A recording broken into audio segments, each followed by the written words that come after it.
Bismillahirrahmanirrahim. We are privileged that Dr. Asad is with us. He is a renowned professor, well known globally. He is the ex-Director General, International Institute of Islamic Economics, International Islamic University, Islamabad, and ex-Vice Chancellor, Pakistan Institute of Development Economics. So welcome Dr. Sahab to Qatar and Doha, and thank you for giving the opportunity to have a short interview. Thank you very much for inviting me, and I'm happy to be here. Dr. Sahab, you were raised in USA. You completed your education in USA. You started teaching over there, and you could continue your career in USA. But you opted to leave USA and came to Turkey and then Pakistan. What motivated you to have this shift from? That's a good question. And first of all, I was not raised in the USA.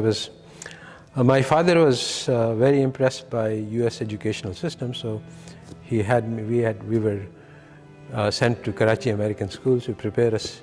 And at the age of 16, I went to MIT for my math degree, and I completed my bachelor's in 3 years, and then I went to Stanford and did my master's and PhD. And after that, I got appointments at top-ranked university, Pennsylvania, Columbia, Johns Hopkins, Caltech. So actually, during this process, I got married and I had some children. And at some point, I realized that bringing up children in this environment, which is hostile to Islam, is very difficult. I knew that some people had done it successfully, but I saw that it would require a lot of time and effort, which I was not prepared to put in. So I had faced with a very difficult choice. Either I had to abandon my career, or I had to put the future of my children in terms of Islam at risk. And I decided, after looking at it carefully, I was in the company of people who had Nobel Prizes in economics, and I was on close terms with many, and I saw that their lives were not the ones that I wanted. So even though it has its charms to be a top-ranked academic, it was not really very fulfilling. One of my Nobel Prize-winning professors got divorced, and many others had not very good personal lives. So I said that, okay, I'll abandon this and I will move to an Islamic country where I can bring up my children in an Islamic environment, so that all of the burden of the Islamic training is not upon me and my wife, which is what happens when you're living in alien communities. So that was the main reason. And while I was making dua to Allah to guide me in this manner, in this matter, a letter came from Turkey, completely unexpectedly, offering me a job at Bilkent University. So I took it as a sign from Allah. If something, a name from Allah appears without your trying for it, then I thought that this was meant as an answer to my prayers, and so I accepted this job at Bilkent, which was a big move for me, and it had a lot of effects in terms of changing my approach to my field of economics. And instead of trying to get published in large papers, I started looking at problems facing the world that we were living in, trying to find solutions to them. And I found that the solutions that had been given to me in the books and the theories simply didn't apply. So anyway, that was the motivation for my leaving the USA.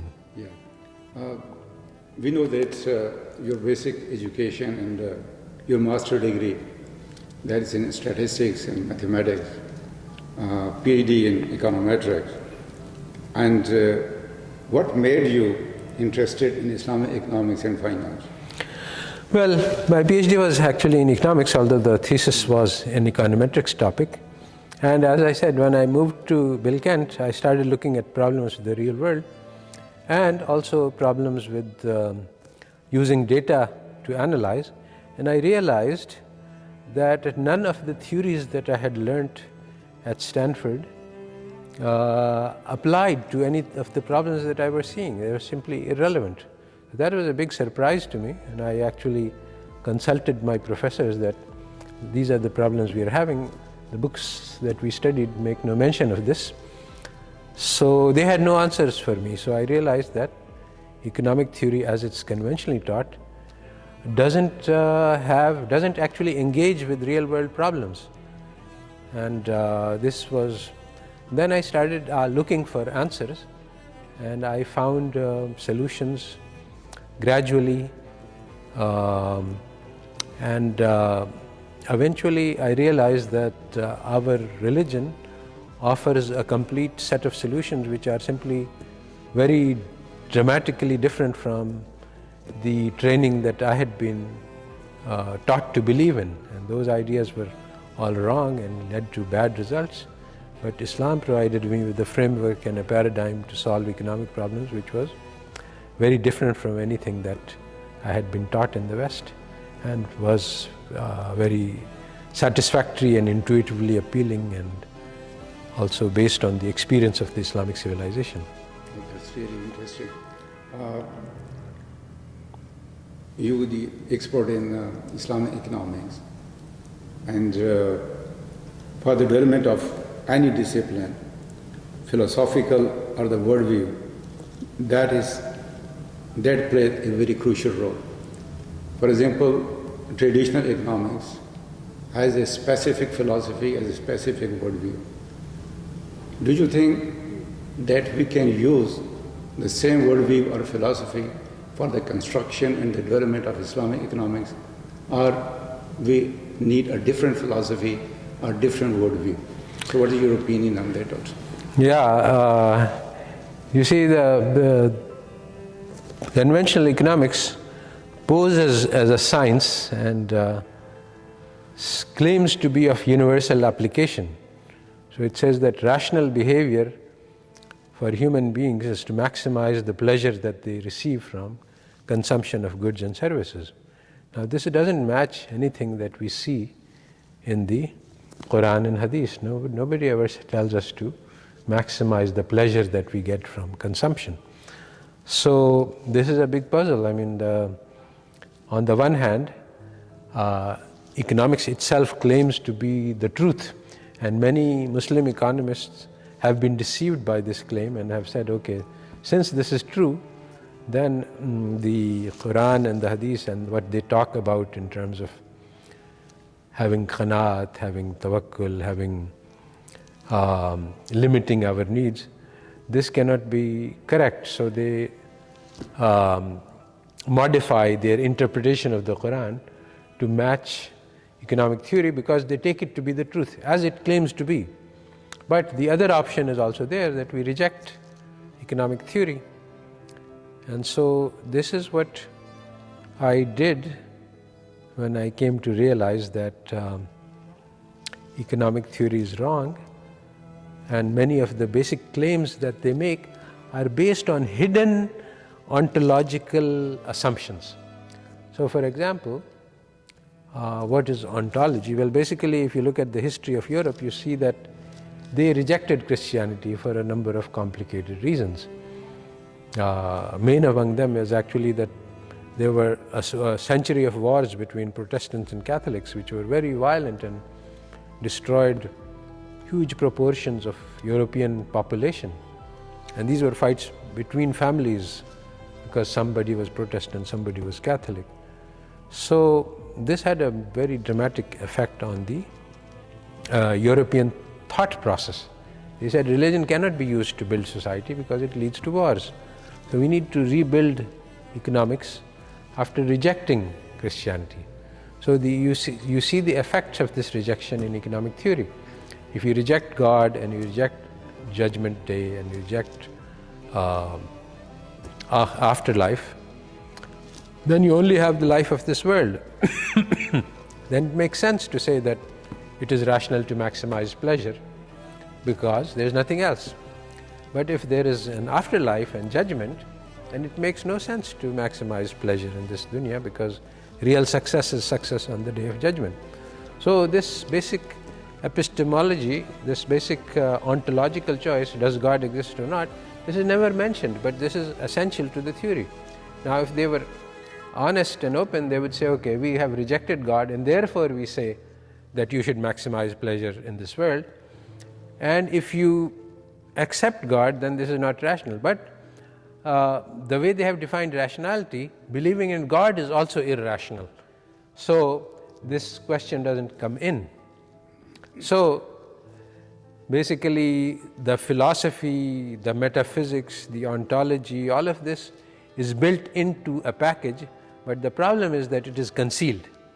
And so they present as scarcity, for example, as a objective phenomena, whereas it is actually normative, as I have shown in my papers.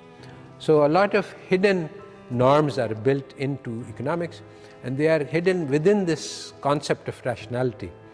And these have deceived Muslims, because Muslims say, yes, rationality, of course, we all accept rationality. Rationality is part of our religion too. Not realizing that what Europeans are calling rationality is very different from what our intellectual tradition calls rationality. Are you satisfied with the current state of Islamic economics, or how we can make it more Sharia compliant? Yeah, you see, there's a great difference between Sharia compliance and engaging with the spirit of the Sharia. So a lot of effort, I think that Islamic economics may be Sharia compliant, but it is not aligned with the spirit of the Sharia. One very simple way to understand the difference, and basically the problem is again this, that Muslim economists and financiers have been deceived by the claims, the false claims that are made by Western economists, that this is a science and that capitalism has made a lot of progress, and that following our institutional structures is the best way to make progress. So once we believe this, then all that can be done is that we should Islamize these things, because we believe that these are the best. But if you think that these things are bad, then there is no need to Islamize them. You can just remove them from the picture and create an alternative, a genuine Islamic alternative. So I think that on the whole, the current state of affairs in Islamic economics and finance is highly unsatisfactory. We are basically following Western models and trying to Islamize them instead of producing genuine alternative models. So to give an example, in the banking industry, the Western banking system says that we should accumulate wealth, and I will show you how to do it regardless of haram or halal. They are not cared. So the Islamic finance says that, okay, we will go ahead and maximize wealth, but I will show you how to do it in a halal way.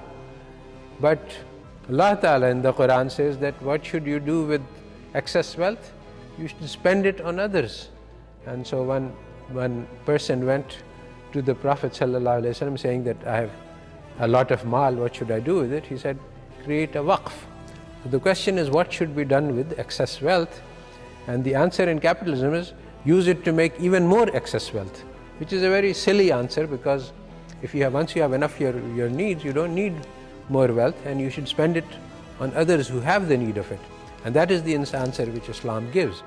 So on the other hand, there's Islamic banking, but in Islamic civilization throughout, the main use of excess money was to build waqf to earn the akhirah, because our religion teaches us to value the success in the Day of Judgment, and so people use their wealth to purchase the akhirah, the raza of Allah, as recommended in the Quran. So using money to create more money in halal ways may be permissible, but it's not really aligned with the purpose of Islamic economy. The purpose of it is to use wealth for spiritual progress, for tazkiyah, for service to humanity, for service to the creation of God, for the sake of the love of God. So this is nowhere within the Islamic finance or banking, but this is the main purpose of using of wealth. Islamic economics is not a value neutral, but you know that statistics, mathematics, or econometrics, these subjects are value neutral.